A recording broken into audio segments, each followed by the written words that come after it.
Now at 6, relief from standardized testing. It was a big weight lifted off of us. I think it'll definitely increase the time we actually spend learning rather than testing. Florida's governor issues an executive order doing away with one test for high school students, and more changes are on the way. Governor Rick Scott used his power today to cancel the Florida State Assessment test for 11th grade language arts. It comes after he ordered a Department of Education investigation into testing our kids. CBS 4's Natalia Zia is here now with more. Natalia. Well, this testing relief comes straight from the governor himself, and it's just the beginning of a series of laws he says he wants to change to cut down on state testing. Now, students, teachers, parents, and the Miami-Dade school superintendent all agree this kind of testing is a waste of time. In this modern era of learning, when some students get their work done in school lounges on laptops, one thing seems to remain consistent in Florida's public schools: testing. And it's just one test after another, after another, after another. All those acronyms that students dread. It's EOCs, it's mid-year assessments, it's the FCAT, now it's the FSA. It just makes school even harder than it needs to be.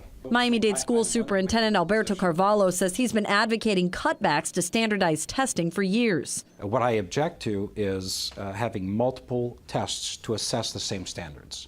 We can be better at this. Governor Rick Scott appears to agree. He issued an executive order doing away with the 11th grade language arts Florida standards assessment, calling it unnecessary. Students already meet their language arts graduation requirement in 10th grade. Restoring back to the classroom some degree of respect and reason by eliminating duplicate exams that's really still teaching time away from students and teachers. The governor also wants to cut down on testing by enacting legislation that would make the PERT college readiness exam optional instead of required for students who score low on the FCAT. Also, let each school district determine which mid-year exams they want to give to evaluate student progress, and pass a law specifying that if students have to take a state exam at the end of a course, the teacher can't also give them a final.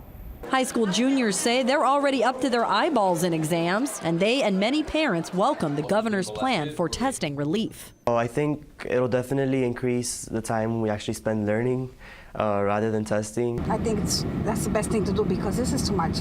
Back in the days when I was going to school, it was not that hard. Now, Broward School Superintendent Robert Runcie just released this statement on this issue minutes ago, saying in part, this is a step in the right direction. However, that is only one component. There are other substantial issues out there that have to be addressed, implementation and accountability. Until these items are addressed, the situation remains unresolved. Now, if you would like to read the Department of Education report on this issue, you can do so by heading to our website, cbsmiami.com. Elliot? Natalia, thank you.